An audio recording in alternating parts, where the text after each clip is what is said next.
Hi class, in this video I'm going to go over a really important topic when it comes to teaching in general and the rest of your work here in the education program at GCU. This week is all about standards and objectives, so let's begin. All right, so what are standards? Educational standards are the learning goals for what students should be able to know and do at each grade level.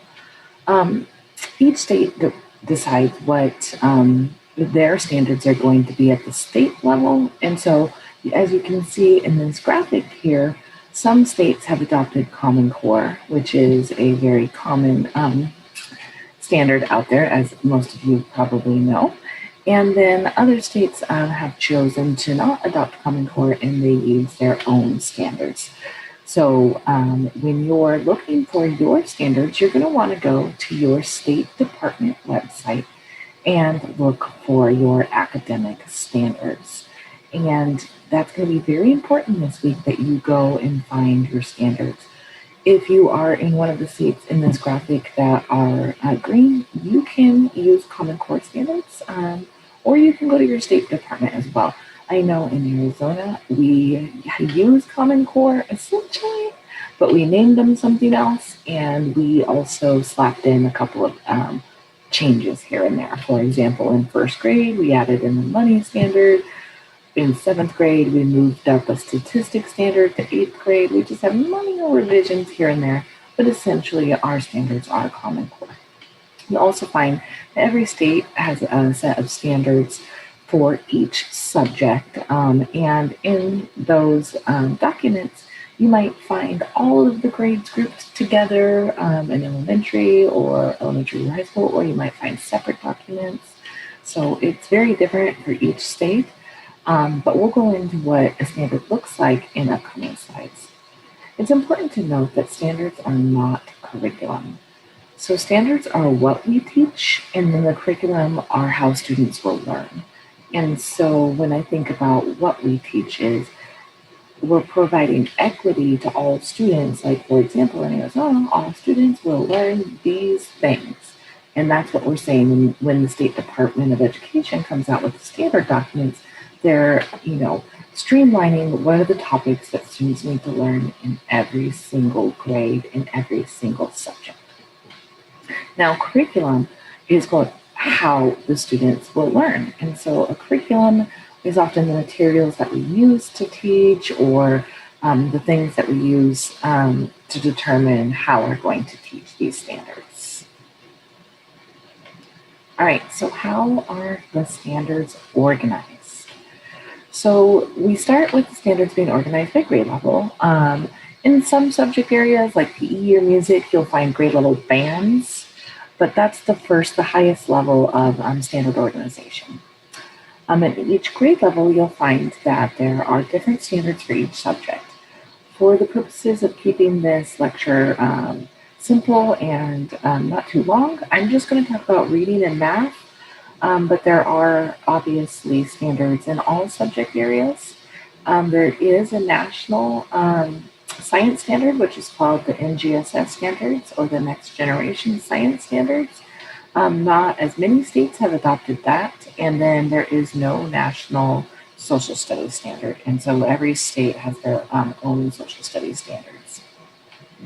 Now, once we get into each grade level subject, you're going to find there's a lot of different statements in there, and it might be very confusing to know, well, what's the standard here? So I'm going to give you an example with outside of the context of education. Like, let's just talk about maybe food, for example. So maybe you say, I want Asian food tonight to your significant other. That would be like saying, I want to teach math. It's very general. We don't know what kind of Asian food you want. We don't know what exactly you're craving. So you need to dig in. You need to tell your significant other a little bit more information. And so as you dig into the standards under math, you're going to find that there are big ideas for each of those subjects. So under math, there's some big ideas, like we learn about measurement and data, or we learn about fractions, or we learn about base 10 in operations. So those are those big ideas. Now, in my out of education example, that would be like saying, I'm really craving some Chinese food. I want some Chinese food. I'm not looking at, other types of Asian food, but tonight I want Chinese. So now we know in math, we want to maybe focus on fractions. Now, at the restaurant when I'm going to eat for dinner, we're going to go look for a Chinese restaurant. In math, we call these the domains. So all of those overarching big ideas are called the domains of math. In English language arts, we call those the strands. As you can see on the graphics here, we have reading strand, a writing strand, speaking and listening strand, and then we have the language strand. And so these are your strands of language arts. For math, it varies by grade level bands. For example, in kindergarten, they're the only ones that have a counting and cardinality strand. And then in first through fifth grade, that moves to numbers and base 10, numbers and operations in base 10. So after we drill down to the strand, we're still not at the standard yet. We're still here in operations and algebraic thinking, or we're still here saying, I'm going to pick a reading stand. So what do you want for Chinese today? What are you going to have? Well, let's say I want a beef dish, or I want an appetizer. I want to maybe say something like that. Not quite there yet. I'm drilling down a little bit further. And so when we drill down a little further, these big topics are grouped together. So in these, we call a cluster. So in math, for example, represent and solve problems involving whole number multiplication and division. So I know I'm going on to that appetizer area of the menu, or maybe the beef dish area of the menu, but I haven't selected exactly what I want yet. And that's the same thing with our topics in clusters in math and ELA. It's like we're there, but we're not there yet. There's still too much information here. And so the last part is where we find the standard. The standard is under these topics. So now I can say I'm really craving some Mongolian beef. And this is where we finally figured out what we're going to do. Here is your standard statement. So in this example, I can see 1, 2, 3, 4 math standards. This is more of a graphic to show you how they're organized, and you can see like under each topic there are several standards. So when I look at my math standards, we get really detailed information from our standard. There's a standard coding or naming convention, and then the standard statement. When in education, and especially on your lesson plans, we need to see both of these. We need to see both the coding and the standard statement. So let's go ahead and read the first one to get an idea of what a standard sounds like. Interpret products of whole numbers as the total number of objects in equal groups. E.g., interpret 5 times 7 as the total number of objects in 5 groups of 7 objects each. Okay, so do you see how that gets really detailed? It really drills down and to be very specific what students will need to learn. So I know we want to represent and solve problems that involve whole number multiplication, but now I know in 3rd grade, they need to know that multiplication is representing equal groups, like 5 groups of 7, or 5 tables with 7 kids at them. So this is exactly how the standards are organized. In this class, you'll be selecting a standard for your topic 2 assignment. It's really important you don't just pick any standard. You should really select a standard that you're going to want to write a lesson plan on, because throughout the course of this class, you're going to be writing a lesson plan starting in topic 2. In topic 2, you'll be choosing a standard, and then you're going to take it and you're going to break it apart and deconstruct it. And then each week, you're going to build a part of a lesson plan. One week you'll work on the assessment, other days you'll work on learning activities, other days you'll be working on some of the other components of the lesson, like differentiation, which you'll learn more about ahead. So you want to make sure whatever standard you choose is something you really want to commit to, you really want to dig deep and understand. All right, let's move on. So each standard has naming conventions or codings, and this will help us understand our naming conventions. It's really important that you know that first symbol here, this represents your grade. So I often see students who place a standard on a lesson plan and they'll say this lesson plan is for first grade. And then they place a standard on it that has a 3 in the front. And so when I look at this, I say, oh, it's not aligned. Your standard is not aligned to the grade level you say you're teaching. You don't want to teach a first grader's a third grade standard. It's really important that unless it's an accelerated program or a student is gifted and moving ahead, that we really focus on our grade level standards for our students. Now the next, where they separate the grade with a period, and then they show us the domain or the strand in ELA. So this is math, so we have our domain NF, and that stands for numbers and operations in fractions. So whenever I see NF, I know fraction standard. Whenever I see MB, I know it's measurement and data. And the same thing goes with the language arts standards. RL means reading literature. That means I'm reading fiction texts. This is another area where I see students struggling, where they'll put an RL standard and it's a fiction standard, but then what they have as the activities or the materials are nonfiction related materials or activities. And so then I say, oh, that standard's not aligned to what you're doing. We want to make sure what we're teaching is aligned perfectly to our standard. All right, so next is on math, we have a letter, and this indicates the cluster. So the cluster is a group of standards that have something in common. Like we saw on the last slide, we saw that there was a group of standards about multiplication and division, and all 4 of those standards underneath them would be related to multiplication or division.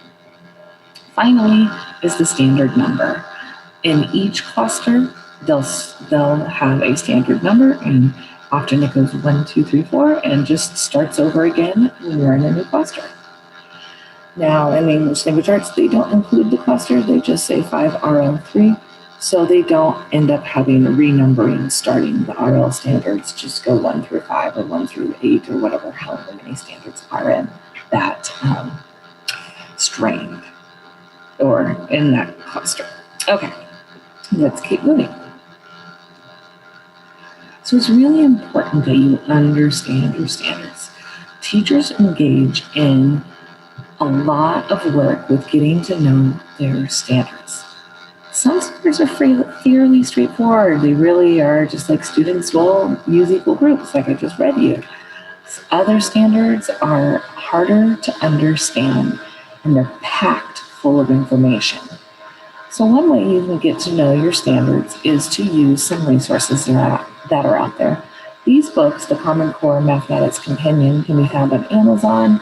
They're relatively cheap, I would say $30-ish, and they break apart the standards and tell you exactly what students would do, exactly what the teacher would do to support the learning, and break it down into really meaningful chunks that teachers can understand. There's another resource out there. If you just Google Common Core Math Flipbooks, you'll find like Kansas created flipbooks, and there's all these flipbooks out there by grade. These are gold. They are free.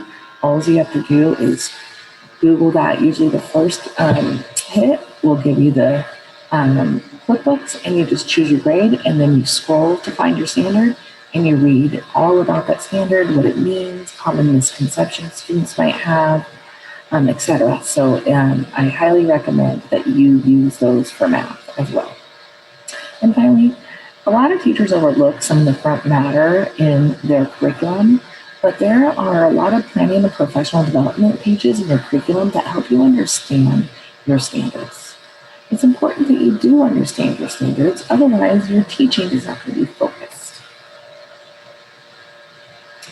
So let's go ahead and take a look at two different standards, and we're going to compare them and what they would indicate when I'm thinking about them. So we're looking at this cluster of standards, which is understand the properties of a multiplication and the relationship between multiplication and division. So the first standard, 308B5, is all about applying the properties of operation as strategies to multiply and divide. And the properties include commutative, associative, and distributive properties of multiplication. This is a meaty standard. If I was going to teach this standard, I would not do it all at the same time. Okay, why wouldn't I teach it all at the same time? Because it's packed full of information. We're talking about both multiplication and division. We're talking about the commutative property, which is if we switch the numbers around in the multiplication problem, we still get the same product. We're talking about the associative property, and we're talking about distributive property. There are three properties here and two operations that we're talking about. It's really important that we don't teach them all on the same day. It's really important that students maybe jump into the commutative property one day on the commutative property. So when I'm looking at a standard, I'm breaking it down into smaller chunks and saying, oh, there's a lot going on here. This is definitely going to take me several weeks to teach, or it might take me, several days to teach. But you really have to look at the standards and see what they're saying, and some of them take longer than others. Let's look at this other standard. So this other standard is pretty straightforward. It just says understand division as an unknown factor problem. So in other words, 32 divided by 8 could just be something divided by 8 is 32. And so they can see that relationship between multiplication and division, and I can use multiplication to find the answer to the division problem. Now, this is going to take some time to develop, but it doesn't include multiple parts. It doesn't have three different things that students are going to learn. It just has the one thing that students need to learn, which is understanding that relationship between multiplication and division, and being able to rewrite the problem as, 8 times something, that's a box, equals 32. So these standards are a little different. And so what teachers have to do is they have to take time to look at their standards and read them so they know exactly what it's saying and be able to know how to teach it. Oh,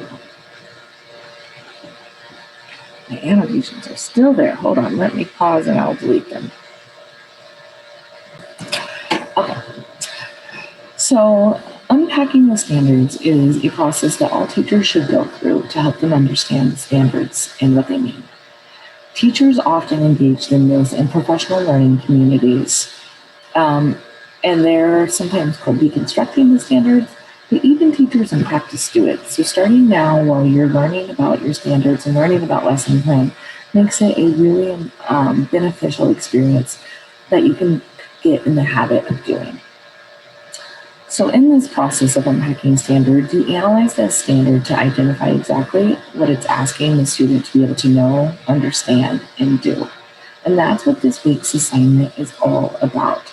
Taking a standard and breaking it down into those three categories. What do students need to know?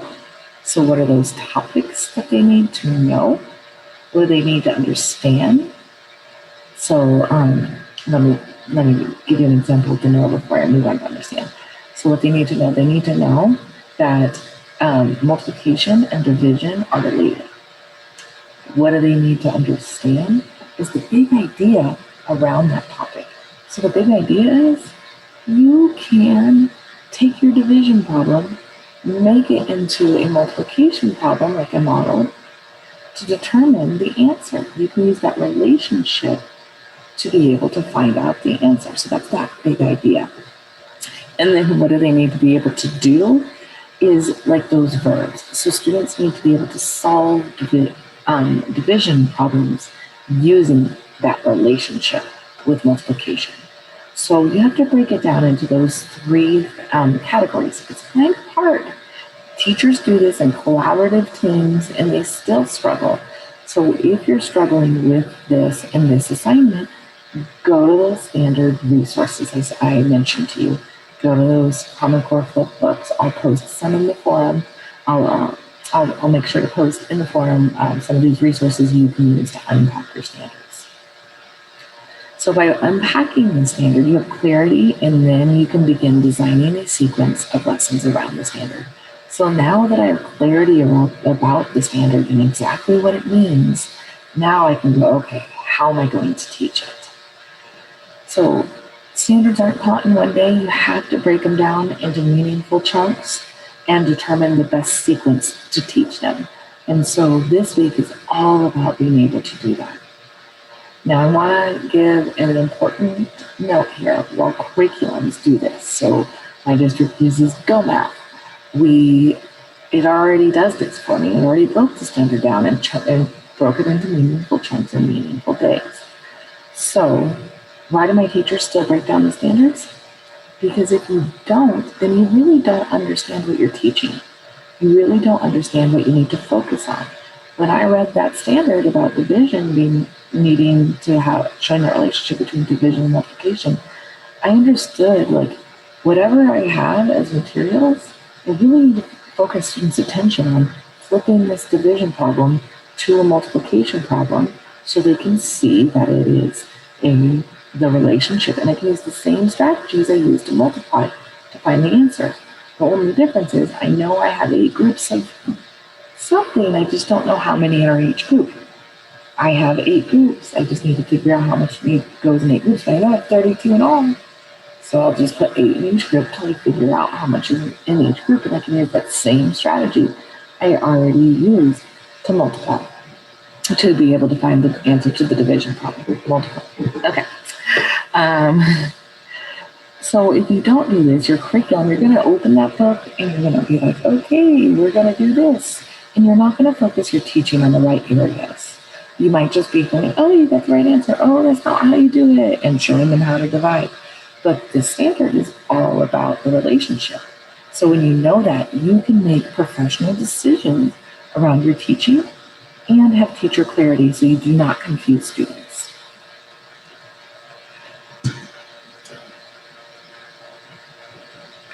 Okay, so what does unpacking standards look like? We're going to go ahead and watch a video in which I unpack the 3rd grade time standard. Sorry I do all the math standards.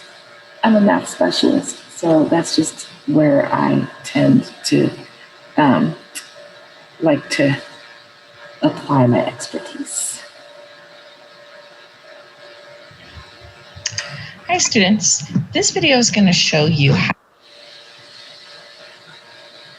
to take a standard, then how to unpack the standard, and then turn that standard into measurable learning objectives.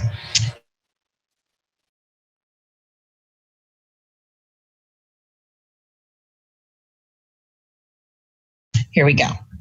So the standard that I chose today is a 3rd grade math standard.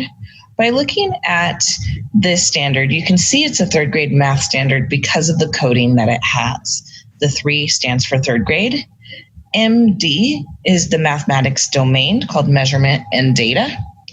A is that first topic within measurement and data. And then this is standard number 1. So let's read the standard. The standard says, tell and write time to the nearest minute and measure time intervals in minutes. Solve word problems involving addition and subtraction of time intervals in minutes, e.g. by representing the problem on a number line diagram. So for this standard, 3rd graders will be reading and reading clocks, they'll be writing time, telling time. They're going to have to measure time intervals, also known as elapsed time. Then they're also going to have word problems involving addition and subtraction of time intervals or elapsed time. The EG tells me one way that students can solve word problems, but this is not the only way This is an example of how students can use a tool like a number line to help them represent time elapsing. So when you're ready to unpack your standard, it's important that you start pulling out the verbs that you see in the standard. So the verbs are the things that students are going to be able or need to be able to do. So they're going to be able to need to be able to tell,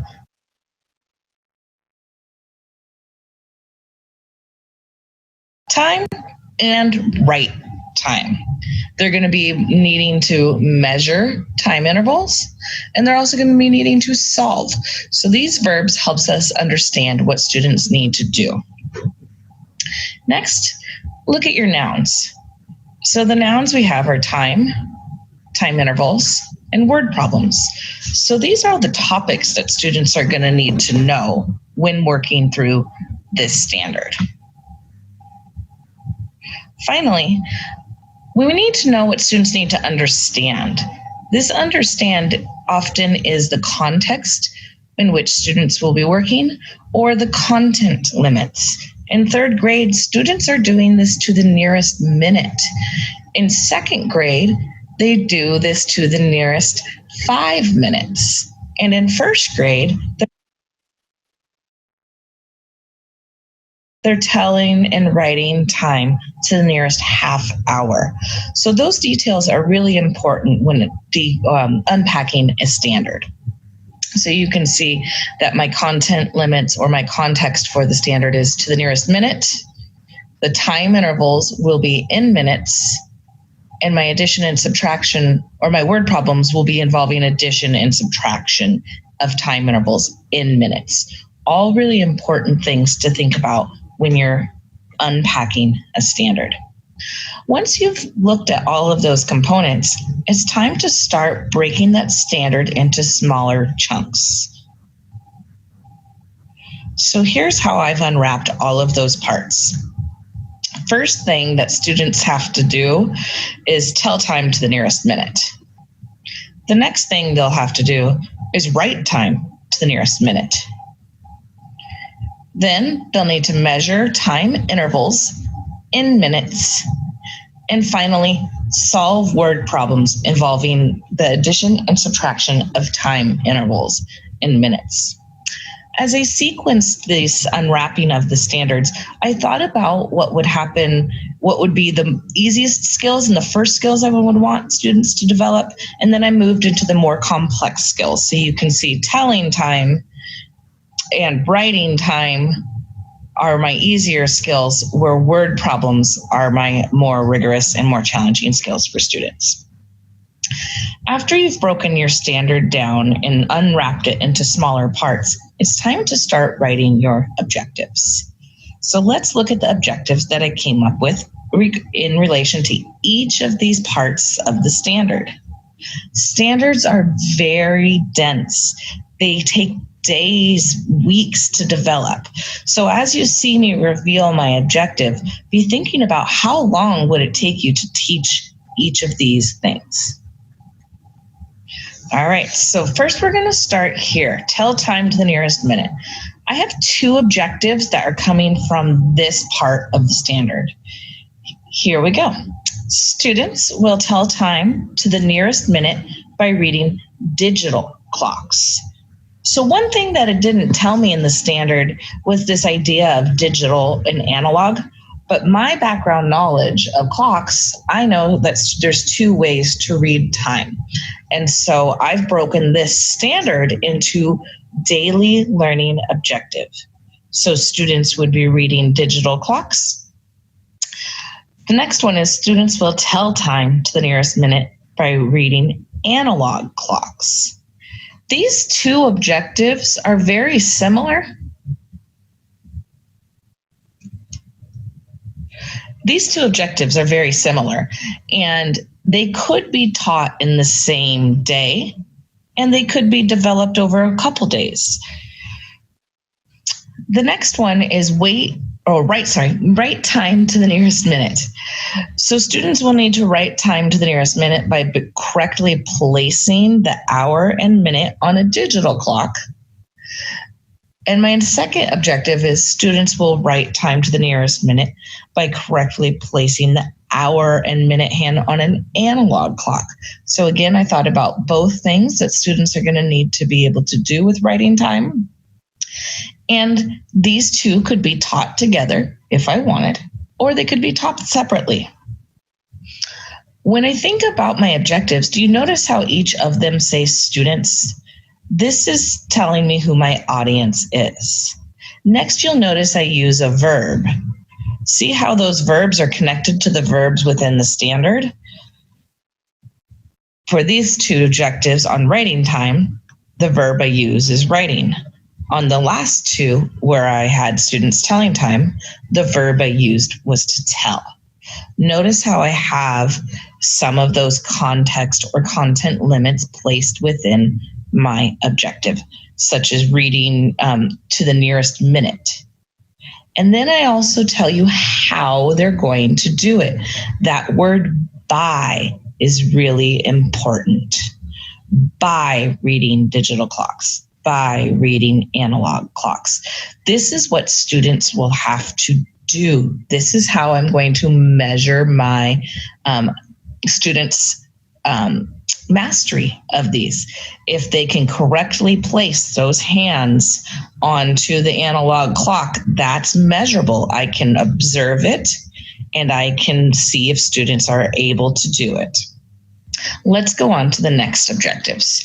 So under measure time intervals in minutes, I came up with two objectives. First one, students will measure an interval of time within an hour by determining how many minutes passed from the start to end times. So in this one, I'm having them measure an interval of time. And this one I included within the hour.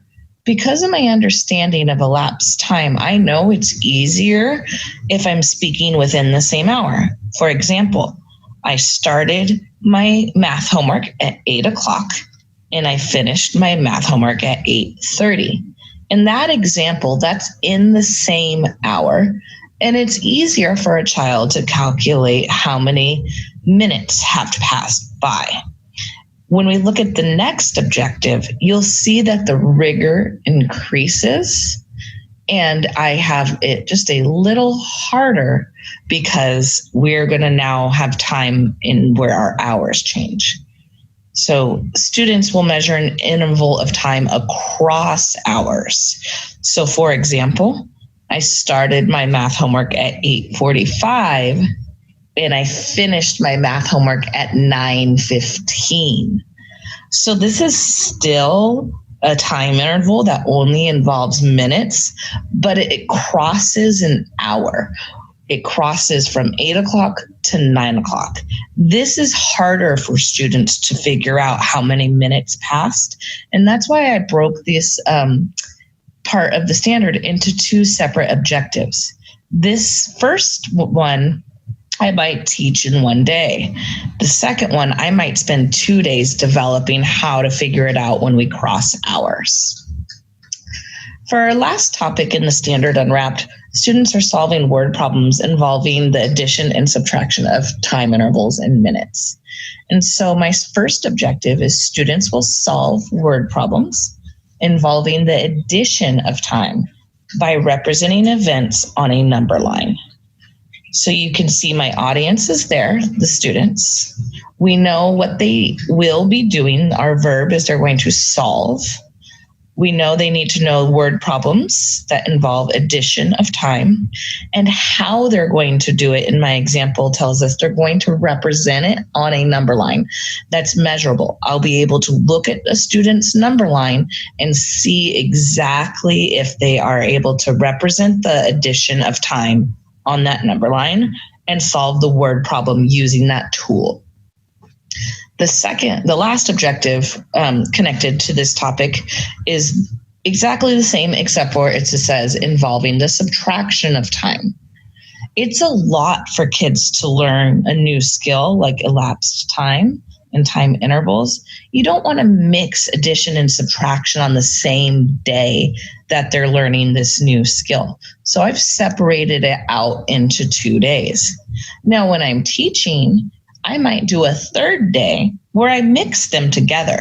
But for the first time I'm introducing it, I have to do small chunks that kids can really have an understanding of.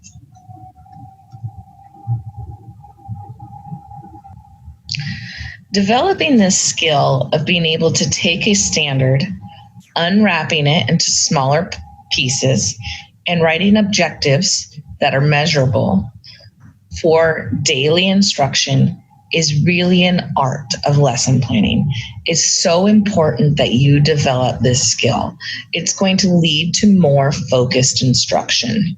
Now that I have these set of objectives, when I write a lesson plan, I'll be able to take one of my objectives and I'll be able to make sure everything I do aligns exactly to that objective. For example, for the last objective, students will solve word problems involving the subtraction of time by representing events on a number line. I know everything in my lesson should be related to only this. Now, I might do a little building background and talk about what we learned in prior days and connect it to that in my anticipatory set. But when I get to the actual teaching of this lesson, I really want to be focused on this objective. So I know my focus is going to be around word problems that involve subtraction, word problems that are involving subtraction of time specifically. And every resource that I use should be around that topic. In addition, because they're doing it on a number line in my objective, that's going to be the tool that I require students to use in that lesson plan. And when I get to assessing students at the end of the lesson to see if they learned it, that's exactly what it should look like. It should have students doing word problems involving subtraction and showing it on a number line. That's how you can ensure that everything is aligned. My objective is aligned to all of my learning activities. My objective is aligned to my assessment. And then my objective comes from a larger standard, and it's still aligned to that larger standard. My lesson is just a snip of the standard that will be taught for the day. I hope this helps you in understanding how to use standards, unwrapping them, writing objectives, and aligning everything to a well-written objective. All right, so that's all about unpacking standards. You might have noticed in the video I called it unwrapping. It's all the same thing. Unpacking, unwrapping, deconstructing. So many people use those terms synonymously. So now that you've unpacked the standard, now what? Well, you have several objectives that are written, and now it's time to start lesson planning. In topic 3, we're going to dig deeper into this idea of lesson planning and go with choosing our objective and starting the next steps.